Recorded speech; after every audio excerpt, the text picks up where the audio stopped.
Good morning. Praise the Lord.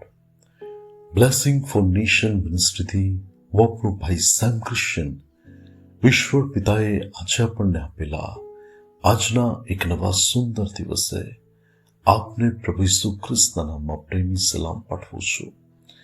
આજે આપણે પવિત્ર શાસ્ત્ર બાઇબલમાંથી ઈશ્વરના આ પવિત્ર વચન પર મનન કરીશું. ગીત શાસ્ત્રનું પુસ્તક તેનો 91મો અધ્યાય તેની 15મી કલમ.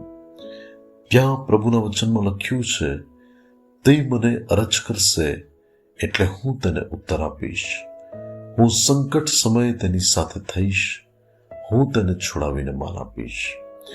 હિન્દી અનુવાદ આ પ્રમાણે કહે છે, જબ વહ મુझको पुकारे तब मैं उसकी सुनूंगा, संकट में मैं उसके संग रहूंगा, मैं उसको बचाकर उसकी महिमा बढ़ाऊंगा. વલાઓ ગીતશાસ્ત્ર 91મો અધ્યાય એનાથી આપણે અપરિચિત નથી. સુરક્ષા માટેની બાબતો આ અધ્યાયની અંદર લખેલી છે અને એની અંદર જો તમે વાહન જુઓ તો લગભગ 80% જે બાબતો લખવામાં આવી છે, જેમાં ગીતશાસ્ત્રનો આ ગીતનો જે લેખક છે એ તો સુરક્ષાની બાબતો વિશે અંગીકાર કરે છે અને ત્યાર પછીની અમુક જ કલમ છે કે જેમાં ઈશ્વર પોતે એ બાબત સંબંધી વાયદો આપે છે. અને એમાંનો આ એક વાયદો છે કે જ્યારે પરમેશ્વરના લોકો પ્રભુને અરજ કરશે ત્યારે પ્રભુ તેમને ઉત્તર આપશે અને સંકટ સમયે તેમની સાથે થશે અને તેમને છોડાવીને માન આપશે. ભલાઓ આ સંકટથી ભરાયેલા જગતની અંદર જ્યારે માણસ અણધાર્યા વાવાઝોડામાં, અણધાર્યા પ્રશ્નોમાં સપડાય છે, ત્યારે એ પરિસ્થિતિમાં બાઇબલમાં લખ્યું છે કે પરાત પરના ગુપ્ત સ્થાનમાં જે વસે છે તે સર્વ સમર્થની છાયામાં રહેશે. એટલે કે એવા સમયોમાં જે કોઈ વ્યક્તિ સર્વશક્તિમાન પ્રભુનું શરણ લે છે એ વ્યક્તિને પ્રભુ છોડાવીને માન આપવાનું જાણે છે. બાઇબલમાં તમે જુઓ તો શાદ્રાક, મેશાક અને અબેદનગો એ 3 ઈશ્વર ભક્તોને જ્યારે અગ્નિની ભઠ્ઠીમાં નાખી દેવામાં આવ્યા ત્યારે એ સમયોમાં તેઓએ પરમેશ્વરને પોકાર કર્યો હશે, ત્યારે પ્રભુએ સ્વર્ગમાંથી તેઓના માટે ઉત્તર આપવા માટે પોતાના દીકરાને ત્યાં મોકલી આપ્યા. અને એટલા માટે રાજાએ જોયું કે 3 વ્યક્તિને મેં નાખી, પરંતુ ચોથી વ્યક્તિ તો ઈશ્વરના પુત્ર જેવી દેખાય છે. અને ભલાઓ શાદ્રાક, મેશાક અને અબેદનગો માટે એ સંકટનો સમય હતો, પરંતુ પ્રભુએ તેમને છોડાવીને તેઓને માન આપ્યું અને તેમની પદવીઓ પર તેમને વધારે પ્રતિષ્ઠિત સ્થાન પર મૂકવામાં આવ્યા. ભલાઓ બાઇબલની અંદર દાનિયેલને પણ તમે જુઓ કે જ્યારે એ ઈશ્વર ભક્તને સિંહોના બિલની અંદર નાખી દેવામાં આવ્યો ત્યારે તે તેમના માટે સંકટનો સમય હતો. અને એ સંકટના સમયમાં દાનિયેલે જ્યારે ઈશ્વરને પોકાર કર્યો ત્યારે બાઇબલ કહે છે કે પ્રભુએ પોતાના દૂતને મોકલી આપીને સિંહોના મુખને બંધ કરી દીધા અને ભલાઓ દાનિયેલને ત્યાંથી છોડાવવામાં આવ્યો અને તેને પણ માન આપવામાં આવ્યું.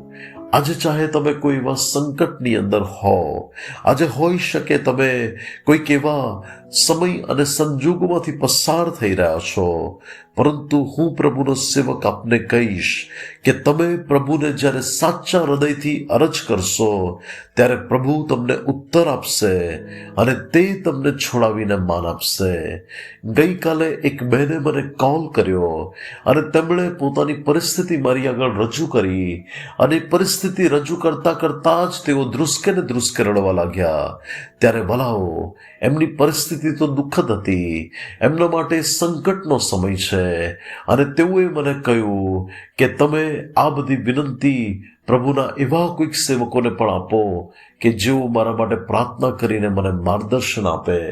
અને ભલાઓ સાચા અર્થમાં તો એ સંકટના સમયમાં એ બહેનને કોઈક સેવક કરતા કે કોઈક વ્યક્તિઓ કરતા પરમેશ્વરની વધારે જરૂર છે અને તે પવિત્ર શાસ્ત્ર બાઇબલ પ્રમાણે જો પ્રભુની પાસે જઈને વધારે પ્રભુને પોકાર કરે તો ચોક્કસપણે પ્રભુ એ બાબતની અંદર અદ્ભુત કાર્ય કરે. હા, આપણે પ્રભુના સેવકોને વિનંતી આપવી જોઈએ, પ્રભુના સેવકો પાસે પ્રાર્થના કરાવવી જોઈએ, પરંતુ વલાઓ આપણું શરણ સ્થાન એ તો સર્વશક્તિમાન પ્રભુ છે કે આપણે તેના પર પૂરો ભરોસો અને પૂરો આધાર રાખવો જોઈએ. અને ત્યારે એ પરમેશ્વર એ બાબતોની અંદર અદ્ભુત કાર્ય કરે છે. ગીત કરતા તેના ગીતની અંદર એવું કહે છે કે જ્યારે મને બીક લાગશે ત્યારે પ્રભુ હું તારી પાસે આવીશ. એટલે કે ભલાઓ એ સમયની અંદર કદાચ કોઈ ના મળે પણ પ્રભુ ખચિત મળશે. એવા સમયોમાં કોઈ કદાચ ના સાંભળે પરંતુ પ્રભુ ઈસુ ખચિત સાંભળશે. એ સમયમાં કદાચ કોઈ માણસ ના છોડાવી શકે પરંતુ પ્રભુ એ સંકટ સમયે તેની સાથે થઈને તેને છોડાવશે અને એટલું જ નહીં તેને માન પણ અપાવશે.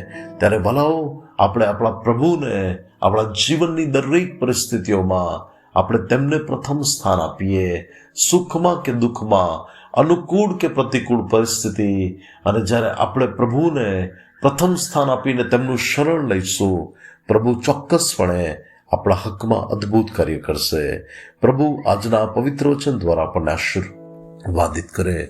આવો આપણે પ્રાર્થના કરીએ.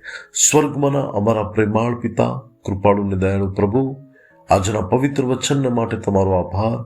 ઈશ્વર પિતા, મારી પ્રાર્થના છે કે આજે કોઈ વ્યક્તિ પ્રભુ ખરા હૃદયથી તમને અરજ કરી રહ્યું હોય તો પ્રભુ તમે તેને ઉત્તર આપજો. પ્રભુ કોઈ વ્યક્તિ સંકટ સમયમાંથી પસાર થઈ રહ્યું હોય તો તમે તેની સાથે થઈને તેને છોડાવીને માન આપજો અને તેના હકમાં અદ્ભુત કાર્ય કરજો. ઈસુ પ્રભુના નામે અમે માંગીએ છીએ. આમીન. May God bless you. Have a blessed day. શાલોમ.